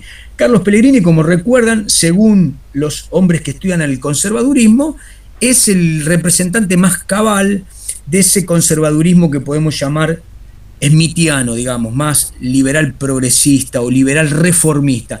Y lo plantean como el hombre, digamos, si hay un intelectual del roquismo, digamos, sería Pellegrini, no Roca, obviamente un hombre de acción. Bueno, la cuestión es que, ¿qué pasa en este periodo? Bueno, en este periodo Carlos Pellegrini lo que logra es un stand-by, diríamos hoy, ¿no? Negocia la deuda en general hace temblar a la Casa Central, y la Argentina, digamos, en este periodo logra, en todo caso, establecer un marco financiero más razonable que detiene la especulación que se había lanzado, que es la fundación del Banco de la Nación Argentina. Entonces, ahí el Estado Nacional se mune del poder de una centralización del crédito, oponiéndose al Banco de la Provincia, que hasta ese momento era el centro del crédito nacional. Bien, vamos a parar un poquito acá. Les cuento algo para terminar este periodo. ¿Qué es lo que ocurre en este momento? Porque es importante el contexto, ¿no? Roca se hace de la situación del contexto y tiene que renovar la sucesión presidencial. Recuerden que las instituciones que había establecido Roca con Alit era la Asamblea de los Notables. Es decir, las 300 o 400 principales familias tenían un representante, se reunían en un teatro, y de ahí salía el sucesor a la presidencia. Ahora, el problema que le aparece a Roca es que en ese periodo emerge un liderazgo de un joven, Roque Sáenz Peña, líder con otros del llamado modernismo, que era claramente lo más reformista de la época. Bueno, entonces lo que hace Roca es pensar cuál es la fórmula para hacer caer la candidatura de Roque Sáenz Peña. Entonces le proponen a Luis Sáenz Peña, el padre de Roque, que se convierta en presidente de la Nación. Y ese va a ser el candidato que la élite presenta. Acá, déjenme que paremos un minuto y vayamos al otro escenario. El escenario de la Unión Cívica, constituida por 2 liderazgos, el de Mitre y el de Leandro en Alem, se parecían bastante poco en una parte de la otra. Entonces, Roca, ¿qué hace en ese escenario? Lo convoca a Mitre a un acuerdo electoral, y le plantea la posibilidad de su candidatura. Mitre acepta esta posibilidad de acuerdo con Roca, de hecho acuerda, y entonces se constituye una reunión de la Unión Cívica en donde se lanza un manifiesto que es el que funda la Unión Cívica Radical. Es decir, ¿cuándo nace la Unión Cívica Radical? Cuando Mitre acepta coaligarse, o por lo menos acepta un pacto electoral con Roca, y entonces nace la Unión Cívica Radical, que sería los que no acuerdan que los opositores al régimen sean favorables a un hombre. Todo ese texto, yo les acabo de mandar un fragmento ahí al WhatsApp, de ese famoso documento, lo que dicen es, la Unión Cívica no nació para apoyar a un hombre, no lo nombra, pero es Mitre. Nació en realidad para defender ¿qué? Y a lo largo del texto, lo que dice la fundación de la Unión Cívica Radical es, nacimos para defender la República, para defender la ley, para defender la Constitución, para defender el sufragio libre. No menciona ninguna otra palabra. La Unión Cívica Radical se presenta en el escenario discursivo político como una oposición para introducir la pureza constitucional, la pureza legal, la pureza representativa. En todo caso, si uno quiere leer más fino, se presentan como más austeros, se presentan como una continuidad de la política, si ustedes quieren, de servicio a la nación, una cosa por el estilo. De nuevo, cuando uno lee ese texto dice, si esta es la fundación de la Unión Cívica Radical, parece poco. Ahora, ese era el documento. Desde el punto de vista de la acción, ¿qué es lo que propone Leandro N. Alem y sus hombres? Los que lo siguen, ¿no? Joaquín Castellano, Marcelo Torcuato Alvear, su sobrino Hipólito Yrigoyen. ¿Qué es lo que proponen? Bueno, continuar con un ideal revolucionario. Entonces proponen un binomio, una díada, digamos. La causa y el régimen. El régimen es esto impenetrable, que no permite tener una república representativa legítima, y nosotros somos la causa. Miren la palabra, la causa. Bueno, entonces ahí yo creo que ese es el contenido, si ustedes quieren, más bien escolástico, ¿no? El contenido religioso del llamado radical, del llamado de Leandro N. Alem. Bien, permítanme que veamos un minutito. Vamos por acá. Si avanzamos acá lo que estoy presentando, ¿no? Fíjense acá, Unión Cívica de la Juventud, Unión Cívica, y el periodo que va de 1891, que es el periodo en el cual se funda con este manifiesto, les digo exactamente la fecha porque no la recuerdo,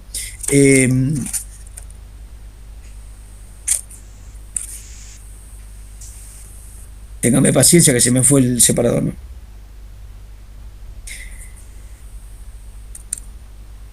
...2 de julio del 91...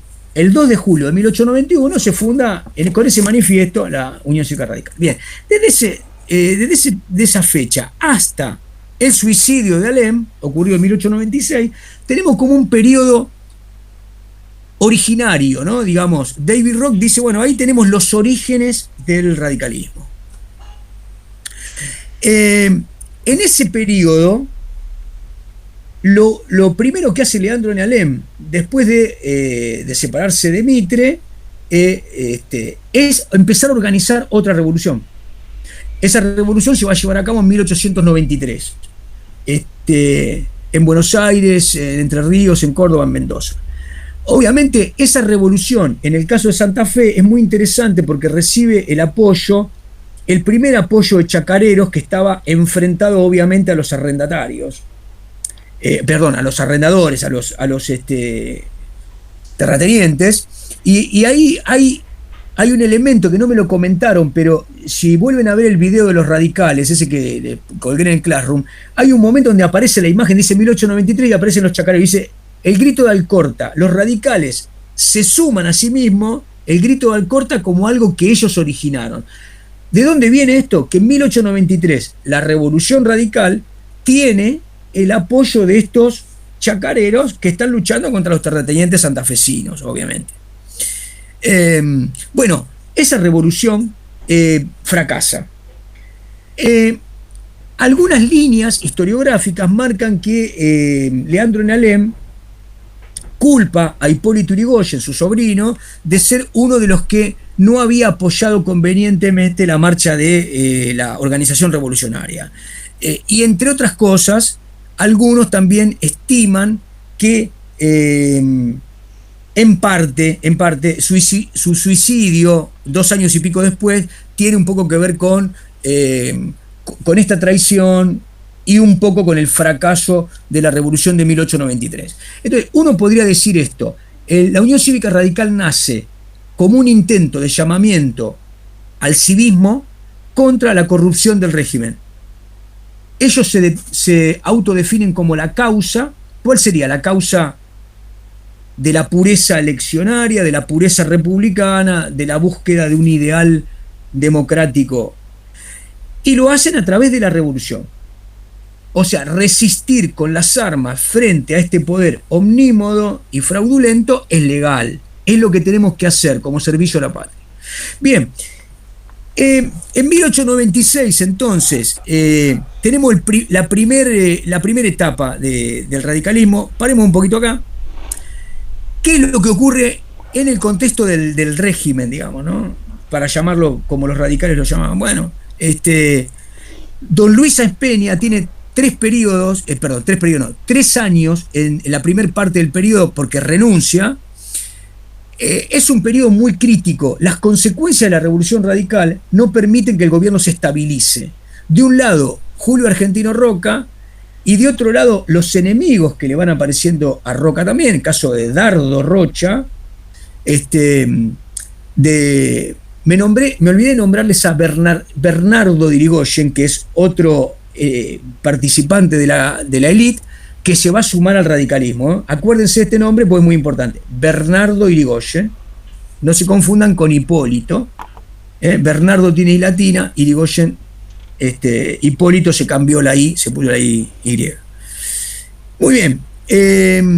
Entonces, ¿qué le estaba diciendo? El gobierno de Luis Sáenz Peña fue por demás inestable.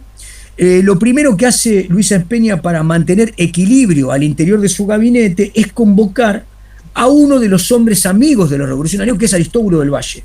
Lo pone en el Ministerio del Interior, ministerio político, para ver si logra cierta estabilidad. Esto obviamente no logra. ¿Qué es lo que pasa en esos 3 años, de 1893 a de 1892 a 1895? Bueno, todo el tiempo se está esperando una recidiva radical. El marco político tiene ya establecido una oposición entre radicalismo revolucionario y el escenario de la continuidad del régimen. Ese me parece que es el estadio natural. Ahora, no perdamos de vista la sincronía. ¿Qué ocurre yendo a la base del sistema? Uno de los que yo les mencioné, Juan B. Justo, que estuvo en las reuniones de los mitines de 1889, 1890, y los hombres que lo acompañaban, digamos, ¿no? Funda con otros el Partido Socialista. 1896 se funda el Partido Socialista. Les voy a mandar el primer documentito un fragmento, ¿no?, de la manifestación de fundación del Partido Socialista. ¿Qué decían los socialistas que iban a hacer? Muy bien, entonces este es el contexto. ¿Y el otro contexto cuál es? El anarquismo creciendo y avanzando sobre el escenario de la militancia de emergencia, en un marco creciente de inmigrantes que pueblan la ciudad de Buenos Aires. Bueno, en 1895 renuncia Luis Sáenz Peña, luego de un vacío de poder muy importante, lo abandona Julio Argentino Roca en su sostén, y el vicepresidente Evaristo Uriburu continúa el periodo. Evaristo Uriburu es un mitrista, termina el periodo 1898, y previamente a este periodo, la inestabilidad es leída por algunos de los historiadores políticos como un juego de Roca, un nuevo juego de Roca. Recuerden que a Roca lo llaman el zorro, ¿no? Es decir, un hombre muy hábil en términos políticos, vuelve a encumbrarse como candidato, luchando contra los modernistas, luchando contra los rochistas, y ya enemistado con Pellegrini, que funda un PAN autónomo. Así que pellegrinistas, rochistas, ya no forman parte. De cualquier modo, Roca logra ser nuevamente elegido. No vamos a repetir acá que existe violencia, que digamos que esto es un acuerdo de cúpulas, y que en realidad, si ustedes quieren, las candidaturas que son rivales cuentan solamente para el escenario de la época. Se inicia el segundo periodo de Roca, 1898-1904. Este es un periodo muy importante por diversas razones, en términos de la constitución de una mirada del régimen hacia los problemas de lo que podríamos llamar escenario social. Perdón, profe, ¿qué periodo dijo que es el de la segunda presidencia de Roca? ¿1898? 1898-1904. Miren la pantalla, está acá desplegada. 1898-1904. Bueno, es muy importante acá una doble situación que comienza a darse en el régimen. Para esto vamos a leer, yo les voy a mandar un fragmento de Joaquín B. González, El juicio del siglo. Joaquín B. González, junto con Indalecio Gómez, son dos de los hombres en ministerios de Roca, de este periodo, muy importantes. ¿Por qué? Porque son los hombres, diríamos, de la vanguardia del cambio dentro del régimen. Joaquín B. González, decano de la facultad, un hombre, digamos, de lo que podríamos llamar lo más granado de la intelectualidad de la época, entiende que hay que hacer una reforma electoral. La primera reforma electoral, digamos, de lista completa, se realiza en 1901-1902. Producto de esa discusión, debate y cambio electoral, es que por primera vez un socialista llega al Parlamento argentino, ¿no? Palacios, Alfredo Palacios, por el distrito, la circunscripción de La Boca. Esto, digo, es muy importante en términos de que entender cierta flexibilidad que existía en esta doble oposición. El régimen estaba asediado por un sector de la oligarquía, suboligarquía, que quería ocupar el poder, el radicalismo. ¿Por qué digo oligarquía, suboligarquía? David Rock, en sus páginas, cuando lo lean, van a ver que hace una desagregación de la estructuración social de la Argentina y entiende que la Convención Nacional, acá un punto aparte, el radicalismo trata de organizarse como un partido moderno. ¿Qué significa esto? De la misma manera que los partidos liberales o conservadores de Europa y de Estados Unidos se habían formado, tenían una convención nacional, es decir, representantes de las distintas circunscripciones del territorio que se juntaban en un órgano colectivo máximo. Y después había convenciones provinciales. Esas convenciones provinciales, a su vez, tenían desplegado en el territorio unidades mínimas, comités. Muy bien, lo que dice David Rock es: la Convención Nacional estaba poblada de grandes terratenientes. Las convenciones provinciales en general presentaban propietarios medios, pero de esta organización partidaria lo que terminaba completando el escenario de adherentes al radicalismo era una nutrida masa de pertenecientes a la semiburguesía, burguesía y cierta parte de la plebe rural y urbana. En buena medida, David Rock los va a ir acercando a una buena pregunta si ustedes leen a Rock a través de Adamowski. ¿En qué medida el radicalismo incorpora buenas partes de esa clase media que empieza incipientemente a desplegarse? Es decir, había trabajadores en el sentido de organizadores de la clase obrera que adhirieron al radicalismo. Bueno, la respuesta de David Rock va a ser más bien no.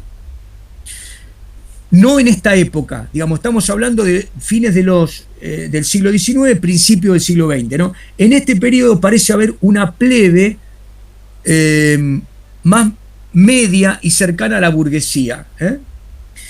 Eso, a ver, me adelanto un poco para completar el concepto. David Rock dice: cuando Hipólito Yrigoyen se convierta en el líder del radicalismo, y ya en la primera década del siglo XX, claramente el radicalismo se va a ampliar en términos de plebeyización. El radical va a tener un cuerpo mucho más nutrido de adherentes que podríamos llamar plebeyos. Permítanme el neologismo plebeyo como todo aquel que no pertenecía a un marco identitario burgués o del régimen o conservador. Muy bien, volvamos al redil. Entonces, lo que les decía era, bueno, en este periodo acontecen dos situaciones dentro del régimen. Roca, por un lado, permite la reforma electoral como si fuese abrir una válvula ante la gran expansión de la organización obrera, entendiendo que la representación territorial de algunos sectores era indispensable para nutrir de cierto matiz, si ustedes quieren, de minorías el Parlamento. No había más que esto. Si ustedes quieren, era un costado de válvula de escape abierta. Por el otro lado, el roquismo va a inaugurar lo que sería la segunda línea de avance del Estado. Va a generar estudios sobre la situación social. A ver, ¿qué era lo que pasaba al comienzo del siglo?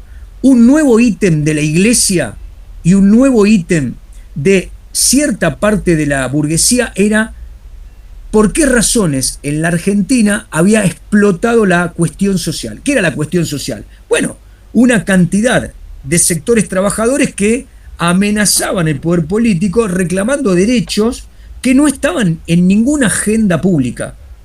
Los derechos del trabajo, los derechos a distintas situaciones de hábitat, de maltrato, en fin. No hace falta avanzar sobre esto, ¿no? Entonces, Juan, te hago una pregunta. Adelante, Ernesto. En este periodo, ¿no? En esta época en la que estamos hablando, y con lo que vos estás comentando de esta explosión social, si se quiere, ¿alguien o algún partido que se va a ocupar del tema? Porque hasta ahora lo que venimos, por lo menos lo que yo vengo entendiendo, es que como que están muy disociados. Una cosa es lo que pasa, suponte, en el gobierno o en el Congreso, si se quiere, y otra cosa es lo que pasa en la calle. ¿O estoy agarrado de medio a medio? No, me parece que te perdiste una clase, Ernesto.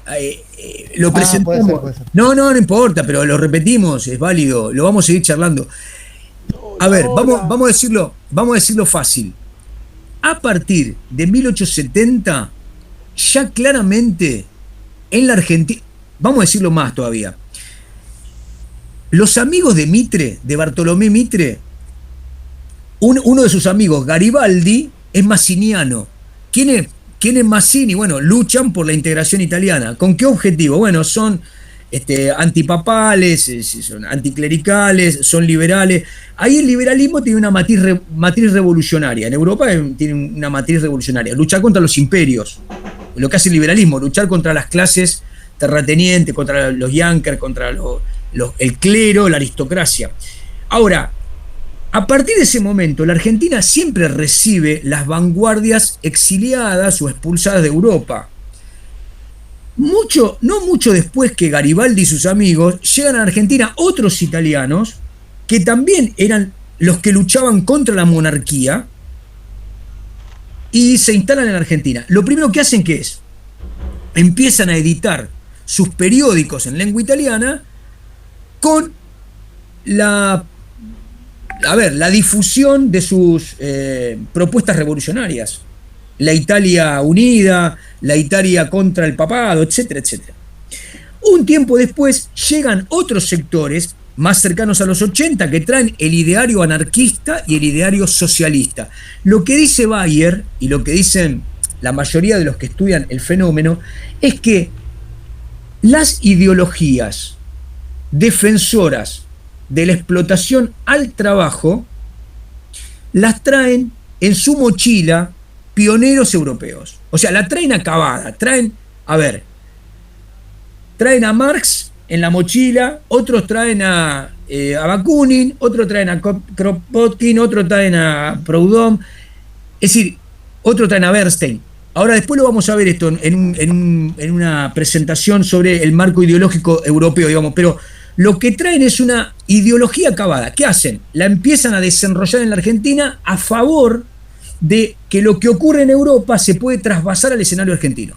Ahora, en la Argentina, ¿qué ocurría? Había una explotación, eso es indudable, pero en la medida que la población explotada crece, que esto ocurre en el periodo que va, si ustedes quieren, de 1880 y tanto hacia final de siglo, en ese periodo los saldos inmigratorios crecen.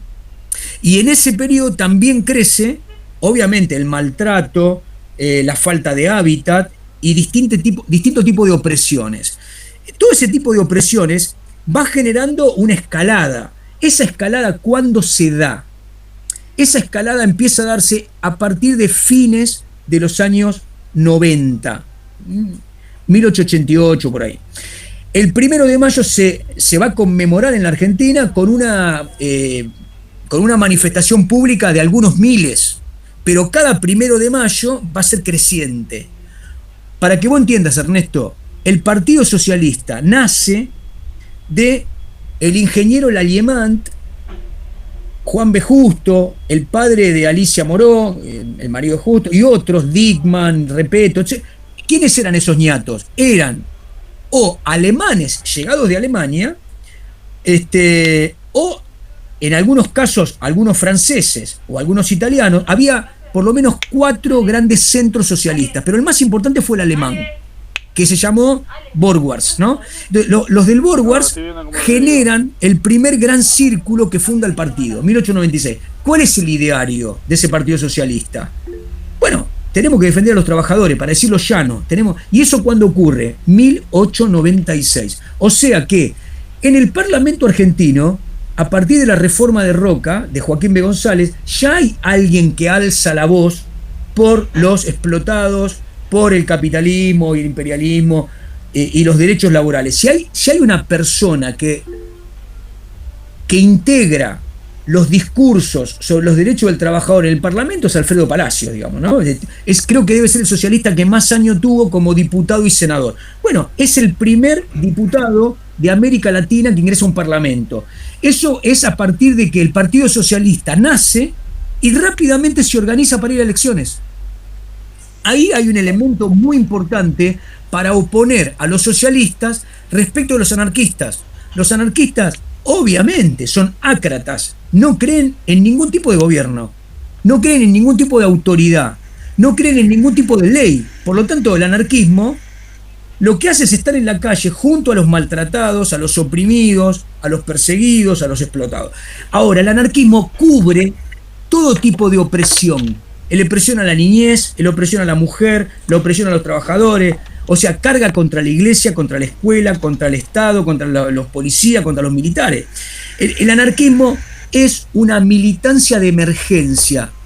Recibe, ayuda y acompaña en las luchas a los desplazados de cualquier región, los recibe en las organizaciones, les da cobijo, y obviamente lucha no solamente en la organización de la clase obrera, con la formación de sindicatos y centrales. La primer gran central sindical es anarquista, pero ocurre ya en el siglo XX, la FORA, Federación Obrera Regional Argentina, no República Argentina, Regional Argentina, ¿no? FORA. Muy bien, socialistas y anarquistas participan de la defensa de los explotados, pero no tienen el mismo programa. El socialismo entra al Parlamento y tiene sindicatos, pero tiene una visión pedagógica del obrero. Cree que el obrero tiene que educarse, ser un ciudadano y evolucionar modificando el sistema capitalista, reformando el sistema capitalista, mientras los anarquistas no tienen programa político, pero lo que hacen es acudir donde hay opresión y generan, obviamente, lo que uno podría llamar la violencia política de la época. Profesor. Sí, adelante. Discúlpeme, no quisiera parecer grosero. Perdón, estoy tentado. Pero quizás podríamos continuar en la próxima clase, ¿le parece? No, perdóname, ¿qué hora es? Se me fue. No, perdóneme usted, la verdad que me gusta escucharlo y se escucha mal cuando le digo esto, pero... No. Escuchen, habitualmente voy viendo la hora, pero se me fue. No, les pido mil disculpas, no. Me lo tendrían que haber dicho antes, a las 22 tengo que cortar. Que me di cuenta que no respira, ese es el tema. Porque yo dije, en cuanto toma aire, ahí le digo, pero no toma No, aire. escuchen. Encima se le está yendo gente, profe. No, está bien, no importa. Los que quedamos somos los mejores. Le voy a decir una cosa. Lo que pasa que por ahí podía haber hecho un punto aparte, pero Ernesto me hizo una pregunta. Dije, ¿cómo que pasó? Se perdió la clase este Ernesto. Esto ya lo dije, ¿no? Bueno. Pero aparte quedó grabado Alexio hace media hora que está así. ¿Estabas así? ¿Por esa razón? No te di pelota. Bueno, esto es una de mis características. Discúlpenme, ¿qué va a hacer? Arriba. Quinta fondo, profe. Viva la historia, vamos. Muchísimas gracias. Buenas noches. Buenas noches. Buenas Buenas noches.